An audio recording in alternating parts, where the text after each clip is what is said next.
how you approach what we do. You are an inspiration to us all. Huzzah!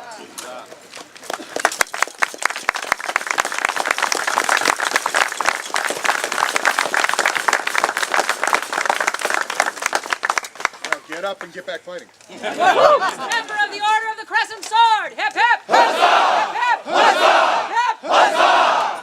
Thank you.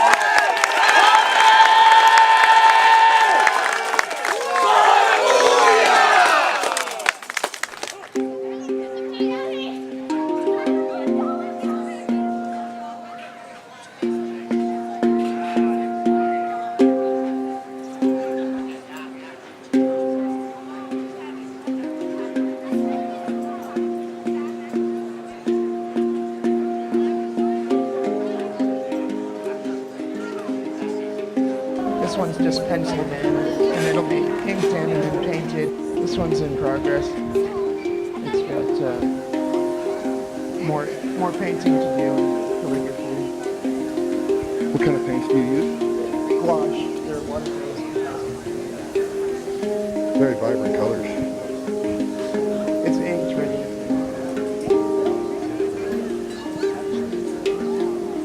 Gorgeous. Excellent work, man. Just beautiful. Hey, folks, I am here with Sheridan. You do Roman stuff, right? You're into the my passion is Roman military and Roman armor. So what is your persona in the SCA? I have two. Okay. Probably like a lot of folks in the SCA. My war fighting persona is Roman. My other persona is 16th century Irish. So I talk about opposite ends of the world. A little different. You know, a little different, a little bit different. So, and that's my heritage. So the Roman was more from the structure and the order. We form war bands. You know, groups of men, 5 to 50, with a theme. Either you're Roman or you're Viking or you're Norman. So we all arm up together, arm up alike. Okay. Uniform command structure. We have a commander, sub-commanders, and we camp together. And when we're on the battlefield, we fight together as a cohesive unit. Right. So for the war combat that we do out here, that's fantastic. And you make all of your armor. Yeah, that's for us. Making as much of the stuff as we can is part of the fun of doing this.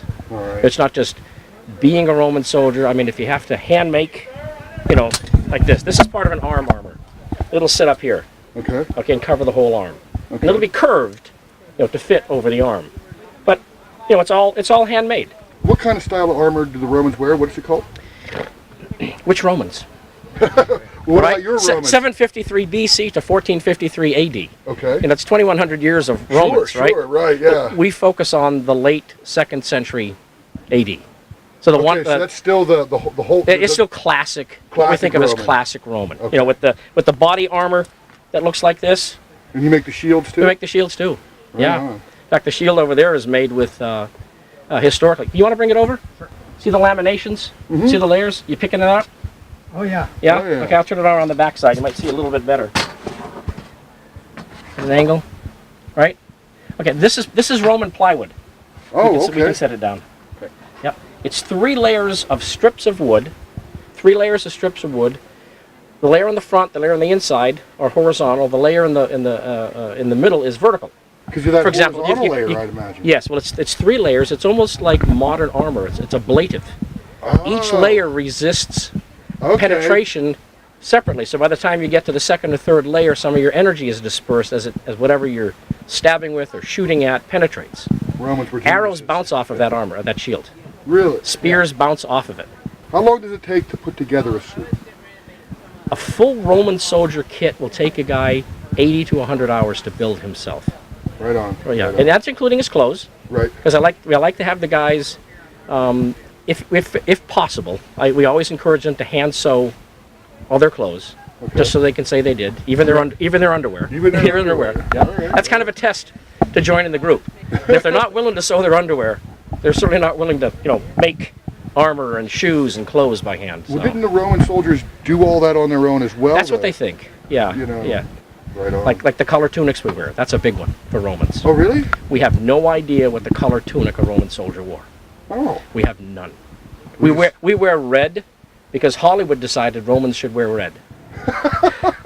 So when we wear blue, or yellow or green at an event, we spend more time talking to people about why we're not wearing red. Is the historical aspect something that really kind of you're into as well? Yeah, that's a lot of fun. I mean, one of the fun things about this club, it encompasses every aspect of what somebody wants to do at every level. You can be a hardcore, armor geek nut like myself, or just somebody who wants to come out and have a good time. Sure. So, room for everybody. We do this because this is what we like to do. Right on. Half of our fun of doing this is making the stuff and then using it. There's a certain pride in that too. Well, sure, a little bit of pride, but it's fun.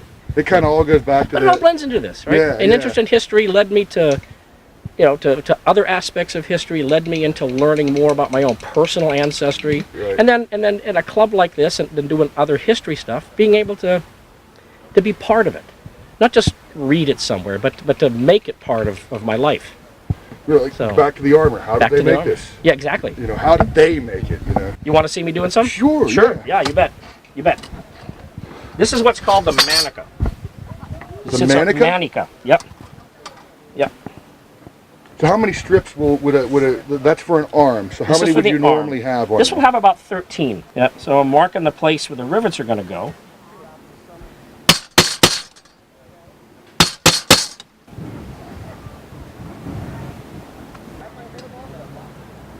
Through the hole, and then peening it.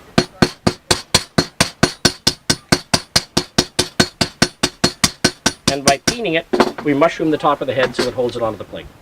And you'll do that I'll four do that. times I'll for for 13? plate and just keep repeating it. Well, thank you so much for talking Absolutely. with Thank me you very much. and taking time out of your day My to pleasure. show us this. I appreciate Yeah, it. very good. A holiday, the first one of the year. Lord Arlen's wife came into church, the gospel for to hear.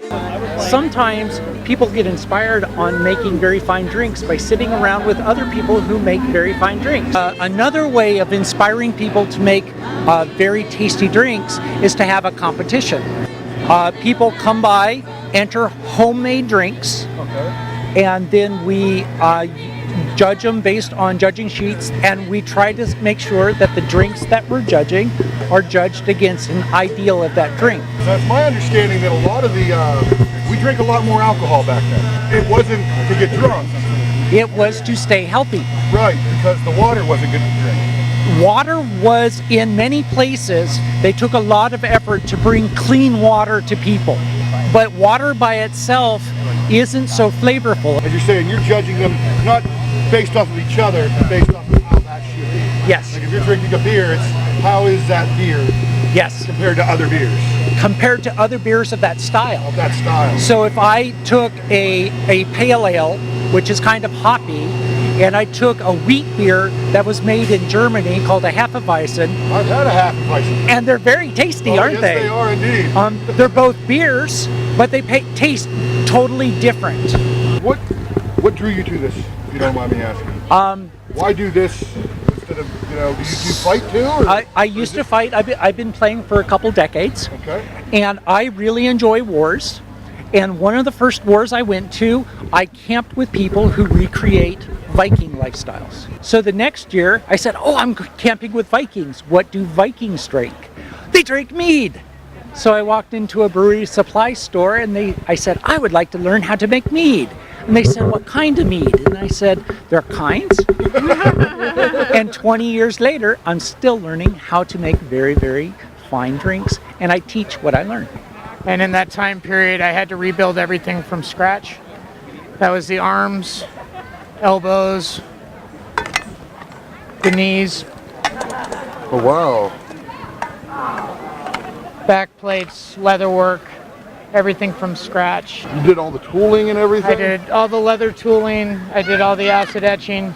Beautiful work, man. Beautiful. Thank you. What style is it? It's based roughly upon Mongolian, but of course with the armor that we need for protection, it's Sure. going to be a mixture of slightly later period, the articulated knees, earlier period, splinted arms. So it's kind of a mix, but we try and at least have the persona.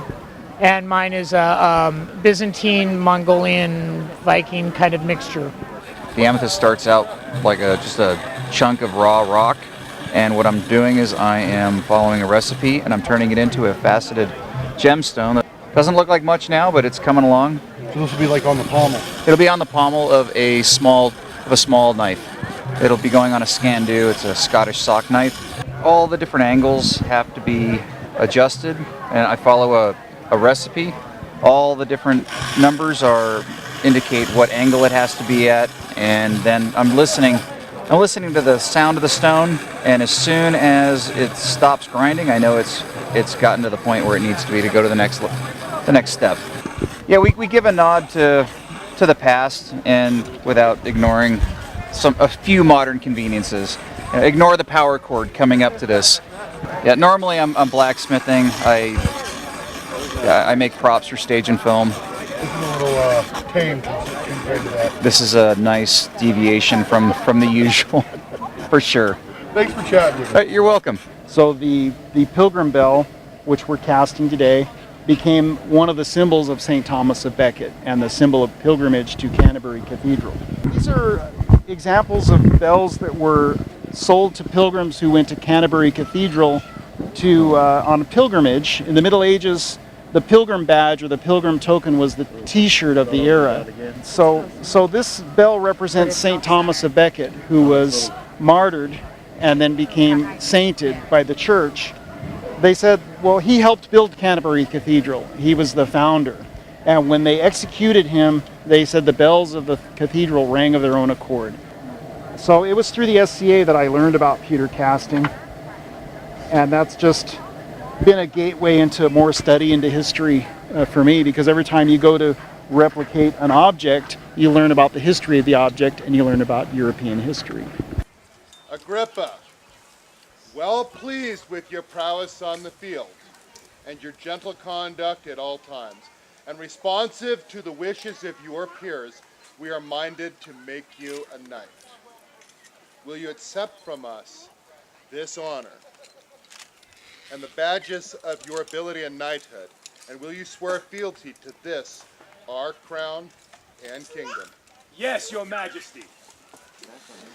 Let the candidate's sword be brought forward. Remain forever worthy of this sword, and remember that the sword has two edges, justice and mercy.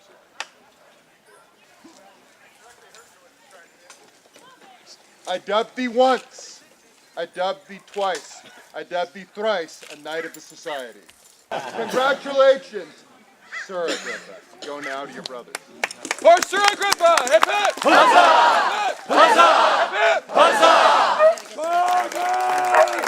For Caide's crescent lands, O Caide, O my friends, O happiest of known lands, together mighty may we stand for Caide's crescent lands. Now begins the court of their Majesties Conrad and Aisha and their Excellencies Gairan and Murin at this Potrero War. Your Majesties, have you any words for these your people? Potrero is always one of our favorite events. Not only do we get to see people that we don't always see, but we get to see people that we always see. And that's very pleasing to us. A lot that's happened here for us personally, from the knighting and this year to His Highness's knighting, and being able to see some pretty amazing things.